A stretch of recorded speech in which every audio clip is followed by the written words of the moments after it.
G'day, all. Another episode or loosely scripted episode of my particular story.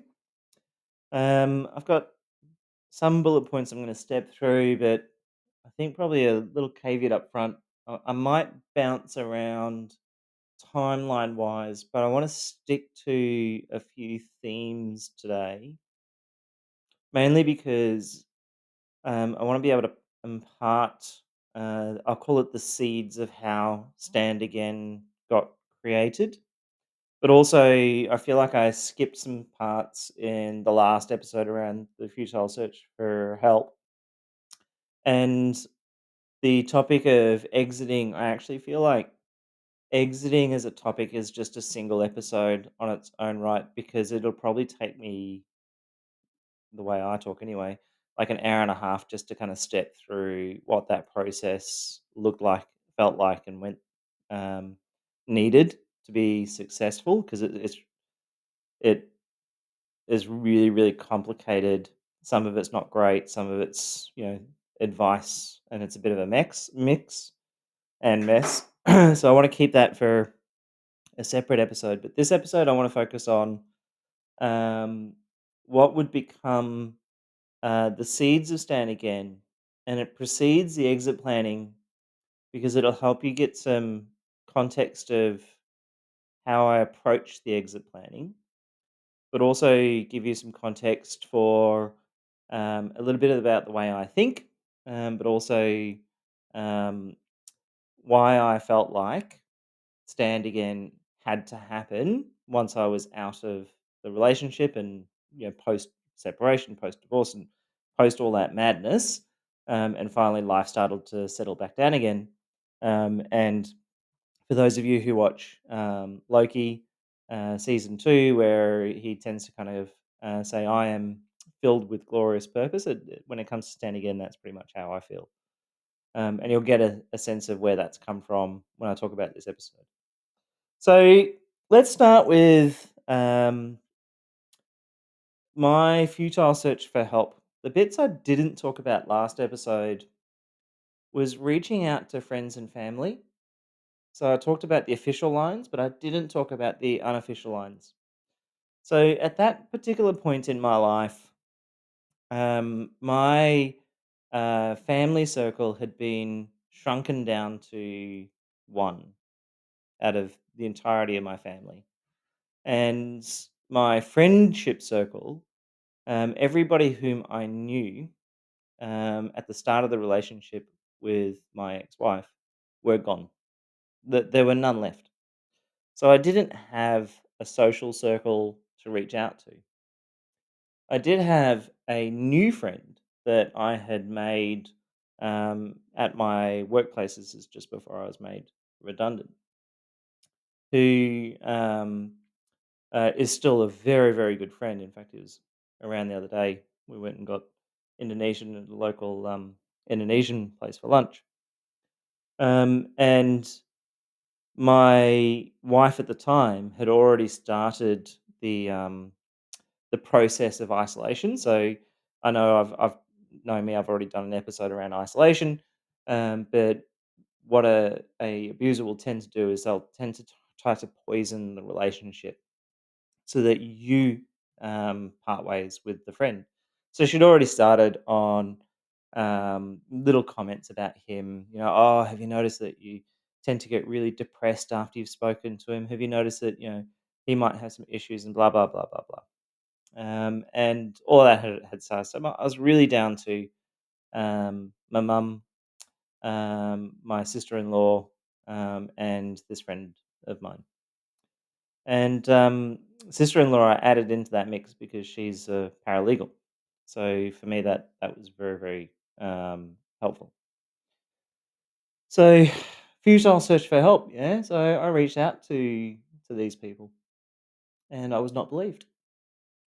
And when you're talking to people for the first time, and anybody who's been in an abusive relationship knows what this is like, um, you are generally not believed for a slew of reasons when you initially reach out and you start to express your truth.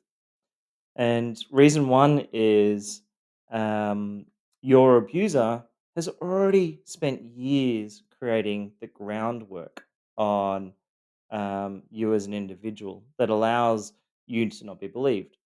My ex-wife had already been nattering away about, oh, he's mentally unstable. I have to put up with all of this, this, that, and the other. So when I did start to speak up, it was already doubt cast on me. And then same with my sister-in-law, who um, bless her cotton socks, being a paralegal, tended to take a bit more of a fact based. So she'd go, "Well, I have heard this from your sister. Sorry, your ex-wife. Just help me reconcile these two facts." And she would actually literally kind of go, "Hey, I just spoke to your wife, a couple of weeks ago," and be like, "Oh, you did? I didn't realize she called you." And we'd have to compare notes. But she didn't get to my friend from work. So that's one reason, which is reason A. Your abuser has already poisoned that well. Reason B is you, as the victim, will actually build the public image yourself. So, for those of you who have never been in an abusive relationship, you won't really understand this, which is as a victim, you will tend to make sure that you're always presenting outwardly to everybody else in a way that supports the narrative of your abuser because of fear of retribution. Like if your abuser will tend to control what you can and cannot say to external people, that'll happen. But also, you'll tend to act in a certain way with others as well for fear of it getting back to your um, abuser. In this case, hearing your sister-in-law say, "Oh no, I spoke to your wife a couple of weeks ago, and she said this about you and this about you," that reinforces that fear because you're like, "Oh, they're obviously having secret conversations with each other. So if I tell my sister-in-law that this is what's actually happening, then my sister-in-law might tell my wife, in which case, shit will hit fan. It'll be hell." But also, the other component to it when you try to reach out to friends and family is the cultural narrative. You're a bloke. Suck it up, buttercup. You know. My mother's like she. It took her. I'm going to jump ahead, but it took her a year and a half of me talking to her about what had been occurring in the relationship before she finally believed me. And that I can talk about that at a different point. But the first initial reaction was happy wife, happy life narrative. Um, you've got to take care of your family. A man's job is to roll up his sleeves and take care of his family. Suck it up. Happy wife, happy life. And if she is screaming at you, or if she is abusive towards you, or if she is manipulating you, then the question I've got for you, young man, is what did you do to have deserved that? What are you failing at to have deserved that? So that is really, really challenging as a male victim of abuse to start to talk to people about what's going on. So I just wanted to cover that one because I skipped it in the last one from pure oversight and the fact that I don't have a script that I'm running by. So I had been doing all this research around abuse, and a lot of that information, like as you heard in the last one, I had spent quite a long career doing this type of research where I take really um, complicated topics and systems, and I simplify them in a way that makes sense.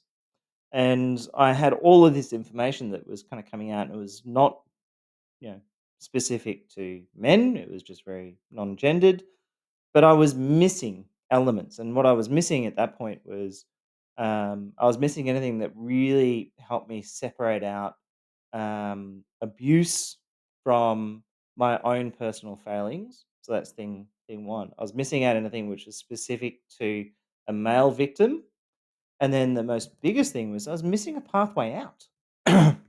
It's all this great fucking talk about she does this and he does that, and F all women and red pill this and MGTOW that, but nothing which said, hey, here's your safest pathway to get back out of the relationship. This is what you do. This is your next step. This is how you navigate this in a really complicated environment for which you're in, which is external factors, internal factors, um, significant mental health issues now that have come out of all of this abuse. So I did what most blokes do when they're faced with a problem, which is find a solution. So I built it myself. And that's became the framework for um, Stand Again. And what was really important in that is um, I I made a conscious decision. So I was in the middle of abuse. I was mentally struggling significantly. Like I was a shell of a human being. I was shattered on so many different levels. And at this point, I was still working. So this is before I got made redundant and came across Scott as part of EAP. And as a human, I was barely a ghost. I was a vague outline of a human being, and I kind of made a conscious decision at that particular point, which was I refuse to be the person who gets out and recovers. This is going to sound stupid, but that's the reality. I refuse to be that person. I'm going to be the person who gets out, recovers, and survives and thrives because I feel like I deserve to live a life filled with happiness and joy. Um, and I think everybody should have that type of right. It's not a me thing, it's an everybody thing. So I refuse to believe that I'm broken. I refuse to believe, as in permanently broken. I refuse to believe that I can't repair myself. I think the Japanese phrase is kitsune. To repair myself back into something that is actually better than what I used to be before, and get myself and my family, so my kids, into a point where I'm thriving, I'm happy, I'm loving life. So I started to map out a really broad plan in a couple of bullet points, which was I think the first step I need to do is educate myself. I just need to figure out what the fuck is going on. Mind my language. I don't have a degree in psychology. My degree is in finance, so I'm very, very structured in that way. But I was also spending a significant amount of time documenting what was occurring in the relationship, documenting all the information I was finding around coercive control, covert tactics of abuse, and family violence. And it was just a mess. So I started to kind of group it up into things that made a bit of sense. And that for those who have seen the blueprint of family violence, that's where that started to come from. And I was also going, okay, I need to educate, but I also need to figure out how to survive because at the moment I am not. And there's advice out there which just tells me, Grey, rock this, don't get triggered that. But I don't know how. Like how how do I do that? How the fuck does someone grey rock it? How the hell does someone not get triggered? How does someone say, hey, I'm going to have this thing that happens to me and I am not going to be triggered by it, and I'm just going to respond with a grey rock. Like that didn't make sense to me. I'm like, I needed the how, and that's missing. In fact, I still think it's missing in a lot of the material that's out there. So then I was like, okay, I feel like I need like a period of education. I feel like I need a period of survival, and then after that, I think what I'm going to discover is um, I will probably have a whole lot of broken me that I need to fix. And I think some of that broken me is going to be stuff that happened in the relationship so stuff that she caused, but it's also probably going to be stuff that I've done as well. Like I broke myself in many instances, but also surely I came in with something broken to begin with, so I probably have to fix all of that. But then I'm refused to stop there. I refuse to stop there. I refuse to stop at just recovery.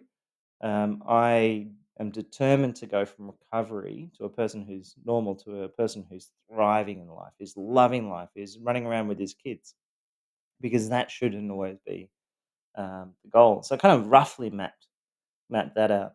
And in the meantime, I was working my ass off at this large corporate firm, and I was working very very hard, while also getting ripped to shreds, while also doing everything I described in my previous videos. So I was operating on a thin veil, a very thin line that I was balancing on. So I got made redundant, and when I got made redundant, um, a lot collapsed at that point. So the redundancy itself felt like a massive betrayal. Like I had spent a year working for these higher ups to build something for them, and I ran point, and I created it, and I built it, and I got it all stood up for them, and it was big, and it was massive, and it made headlines. It was great, and awesome. And then um, after I built it, they kind of turned around and said, "Hey, we're making you redundant." It's like, what the hell? Like I've just spent all this time building this for you, and their response was, um, "We know you. We know how capable you are. We know how smart you are, so therefore, we think it's probably anybody who can, pick themselves back up after a redundancy, it'll be you. So therefore, it's okay that we make you redundant." And that logic, I felt extremely betrayed, as I'm sure you can imagine. Going, what? Sorry, I'm being made redundant because you think I'm the most capable of the team. Let me work that through. I'm confused. So as a part of the redundancy, Australia has EAP, so Employee Assistance Program, where you get access to counselling support. And through them, I met a psychologist named Scott. And Scott was uh, he's one of the few people you meet. Like he's been my psychologist now for years. Where I think every single conversation you have with him, you just sitting there going, "Okay, then that's really good insight. Thank you very much." So he's a trauma informed psychologist who just essentially does work on EAP as well. And he was the first person who uh, got me comfortable with labeling what was occurring in my relationship as abuse. Like he was the first person who kind of got me to say that in words, despite my kind of working it all through and trying to come up with plans. I hadn't yet come to that. Hadn't yet felt comfortable facing it fully. And he was the first person who allowed me to do that. And then I kind of sat down with him, and we mapped out quite specifically Educate, Survive, Recover, Thrive, which is the foundation for our model. But we also kind of went, okay, cool. You know, now's the time for you to sit in, educate, and survive, not recover. Because if you try to spend too much time on recovery when you're right in the middle of like the madness, and to be honest, when I talk exit planning in the next episode, the madness had not really gone crazy at this point. Like the abuse was crazy, but the post separation and the divorce proceedings, wow, like that meant you needed to be conscious about survival as opposed to putting your pressure on yourself about recovery and thriving. So therefore, you need to deploy specific tools for particular stages in which you're in. So it allowed us to kind of have that conversation. So therefore, what does survival look like? And again, all of this is now fully detailed out within the Stand Again website. But it meant I could act appropriately. But within that, I started to really unpack. what I was observing were uh, behaviors that my wife at the time was doing that were really specific manipulations and tactics designed to harm, hurt, and manipulate me. And I was really starting to notice them, like I'd mentioned in my previous episode. And I was really starting now to notice my response, like how it activated me or how it triggered me. And there were things that she would do which would be minor and they'd have a massive reaction on me. Like it was like a tiny little ping, and then suddenly I was exploding, or a tiny little comment, and then suddenly I was destroyed.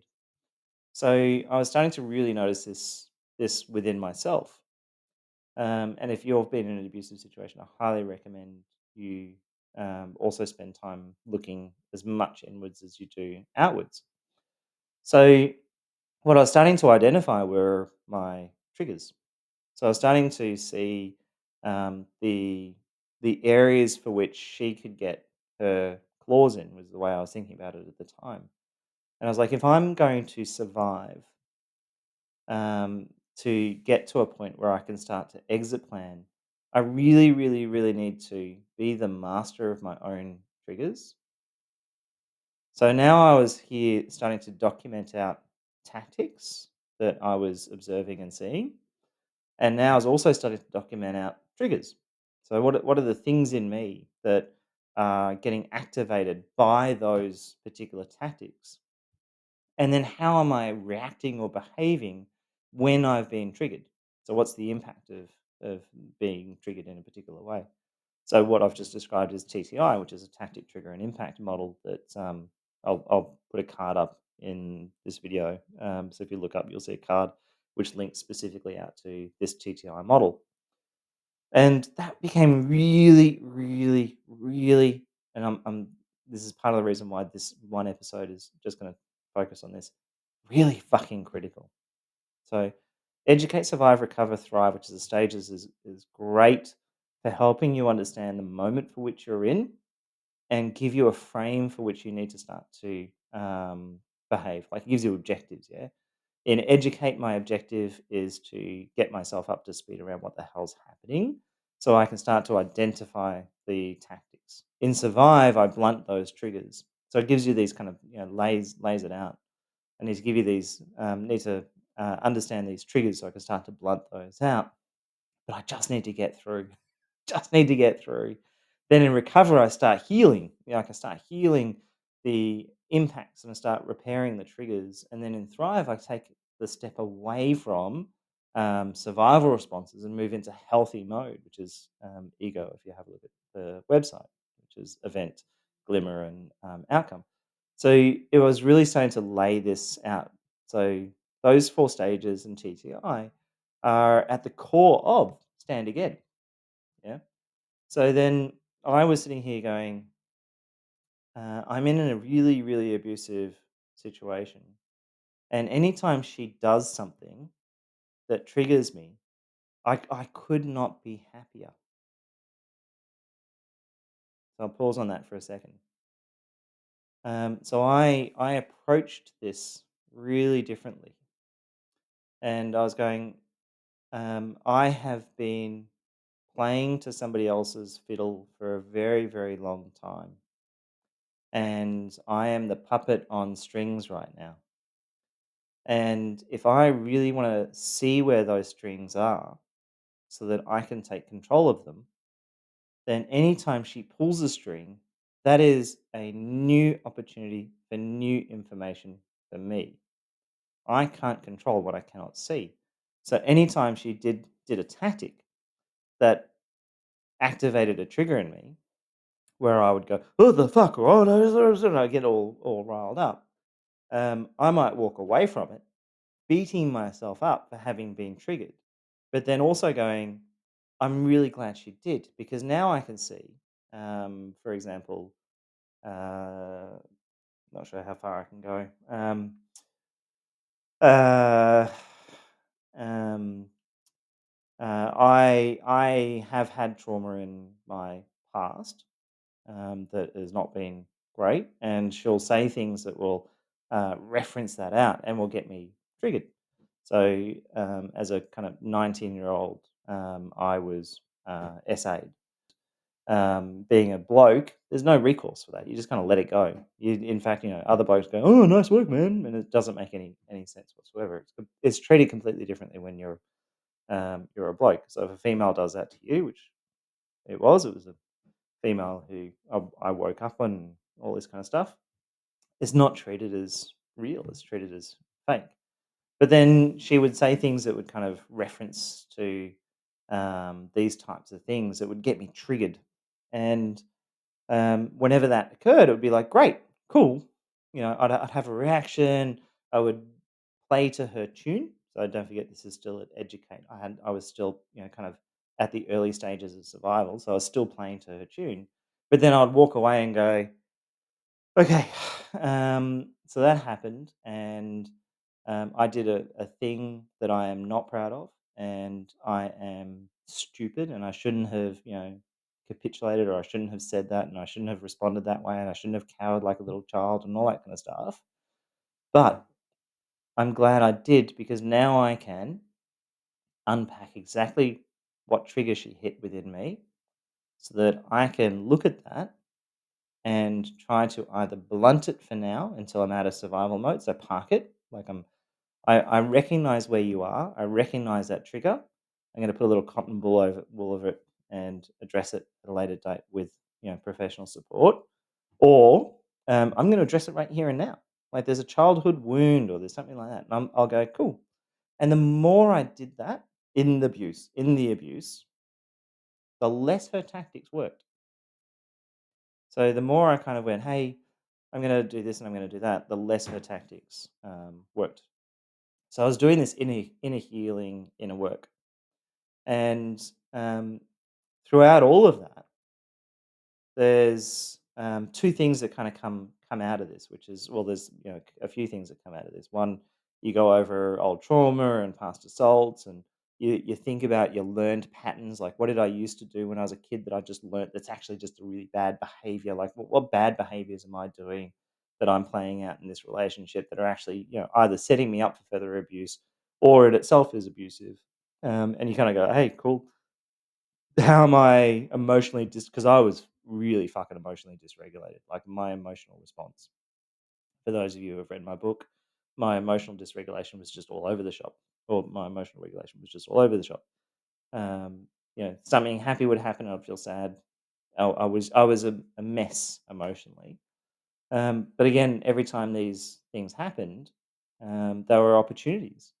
But then the components that kind of started to pull out of all of that was you'd go, what am I going to tether to? I think I'm going to tether to value, because you always got to tether back to values.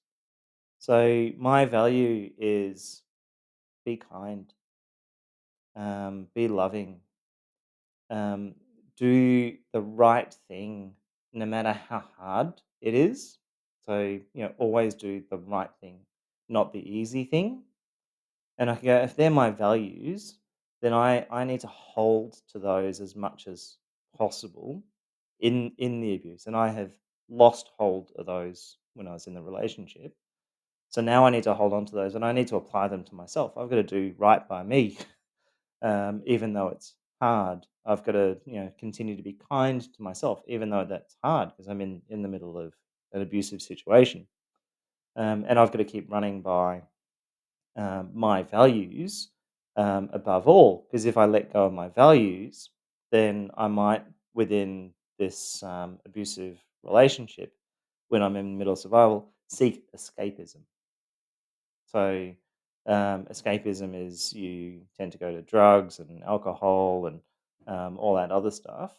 That's something that masks but does not help.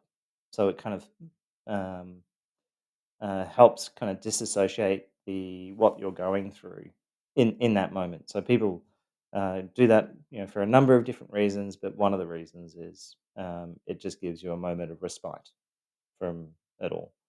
And I was like, I'm not going to do that. I was never a big drinker anyway. And I was like, "No, I'm not gonna do any of that kind of stuff. I'm gonna, in fact, kind of cut it out completely." And these days, thoroughly cut out. I'm not gonna restart smoking. I'd already quit once. I'm not gonna redo it as well because I was just like, as in smoking cigarettes, it was just like, no, I'm gonna cut out all of those vicey type stuff. And my weight, oh my god. I was fat. At this point, I had got like I was always a really skinny lad, and at this point, I was fat and slow and sedentary. And to give you an idea, like I used to every single morning, I used to get up and I go for a 2 kilometer run. Sorry, around here, I'd go for a 2 kilometer run, go home, have a shower, go to work. And then on the weekend, on a Saturday, I'd do a 5K run. So that was my kind of routine. 2K run every day, 5K run on a Saturday, Sunday rest. That was it. So I was a fairly lean bloke. And now at this point in the relationship, I was a fat, sedentary old man who couldn't hold his breath or couldn't make his way up a set of flight of stairs at the office. It was just like shocking. And dear God, like the size, my pant size was huge, and triple chin, and all that kind of stuff. So this is giving you a picture of what I look like. So that point, I was physically unwell, and my diet consisted of chocolate and coffee. Like that was my diet: chocolate and coffee. And it was chocolate I had at the office. And your body, like the in trauma training, because I'm a trauma coach. We always refer to your body keeps the score, which is true. And I was having significant health issues on so many different fronts at this time, and doctors would, actually try to send me to a psychologist around some of those issues because they recognised it wasn't a physical thing; it was a psychological thing. So back to the purpose of this particular episode, which is building the framework of a way, kind of getting me closer to exit. I had that vision for the future. I didn't want to just recover. I wanted to thrive. I wanted to move away from the person I was looking at in the mirror, which was this broken shell of a human being, and going, no, I'm going to be fit. And I'm going to be healthy, and I'm going to get my way there. I'm going to be the best dad I possibly can be. So I built that map. I built that map of educate, survive, recover, thrive, with some really good, solid, strong input from Scott. I built that model for TCI, so the kind of tactic, trigger, and impact model, and it gave me the language I needed to be able to unmuddy what was occurring, so I could unmuddy up my triggers versus my impacts. So an impact is how it affects you. So if you are triggered by something and then you fawn, so take for example, she insults you, it triggers a childhood wound, and then you start fawning in response. You can unpack that and go, okay, now I can see her trigger. What I can see, I can defend. Now I can see my own internal trigger. I can heal that, and now I can see that I've been fawning. I can replace that with something healthy. So it kind of gave me that framework to start working with. So I built it myself, and it would later, over the years, get refined, built, turned into books. There's a book I'm writing on this as well, so on and so forth. And obviously, it's the foundation for Stand Again. And where this takes me, so this timeline wise was a little bit of a muddy up of a few different points in timeline, but now I'm at this point where um, workers made me redundant. I'm had my awakening moments. I'm now starting to get a rough frame of what I felt like my pathway out was, which is I think I personally need to educate, survive, recover, thrive. I need to go. I need to explore what's required internally, but I still don't have an exit plan yet. Like how do I exit safely? when I don't have any external support. I've just got my psychologist, Scott, and my friend at work, who's only a new friend. So I'm not going to, you know, trauma dump on this poor bastard. He's only a new friend. So I'm by myself. So now I need to figure out my exit plan. So what I might do is pause there. Whether you consider this a filler episode prior to exit planning, by all means, but I think exit planning requires more time because there are two stages to it. There's stage one, which is planning the exit, and there's stage two, which is enacting the exit. And there are really critical things you need to know for both of those. Like, how do you go about planning the exit? How do you go about um, enacting the exit? Before I wrap up, um, there's one thing to note because I kind of kept this particular episode narrowed on building it myself, and I will talk about this a lot more when I go into the next episode around exit planning. But your abuser notices when things have changed with you. You are their supply, and they will. You're critical to their survival. To be honest, you are critical to their survival. So if they are starting to recognize their grip on you is slipping, things get really dangerous. And I'll talk about this in exit planning as well because there's a component around safety that's really, really important to talk about. So when you're doing this kind of, I'm educating myself, I'm looking at things like the TTI model and I'm starting to unpack tactics and triggers and impacts. And I am, fortifying my triggers so I'm not reacting the way I used to. Your abuser will notice and your abuser will either change tactics or escalate or get angry. So there's a difference between escalate and angry. Escalate is escalate abuse. Angry is get angry at you for not reacting the way that they're expecting you to react. And when you're planning an exit, that's a critical component to be cognizant of. Anyway, it's almost half now. I'm going to leave this episode here, and then I'm going to spend as much time as needed working through exit planning, and then we'll go from there. All right. Thanks all. Bye. This is Stand Again, lived experience platform for male survivors of family violence. Please like, comment, and subscribe. Your voice might just help another man find his. If you're looking for one on one support, you can book coaching with a member of the Stand Again team. Simply visit standagain.com.au, where you will also find grounded information on surviving and recovering from family violence as a man. As always, remember that no matter how many times you've been knocked down, you can stand again.